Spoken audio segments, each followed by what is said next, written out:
Ярослав Кузьмин, Кусочинский детский сад «Огонек». Дедушкины друзья. Май вовсю щебечет птицы, и парад идет в столице. В орденах шагают деды, поздравляем с Днем Победы! Приходят к дедушке друзья, приходят в День Победы. Люблю подолгу слушать я их песни и беседы. Горят над солнцем золотом награды боевые, и входят в дом, наш мирный дом, дороги фронтовые.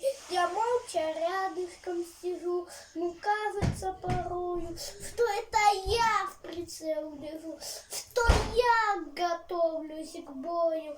Приходят к дедушке друзья отпраздновать победу. Все меньше их, но верю я, они опять приедут.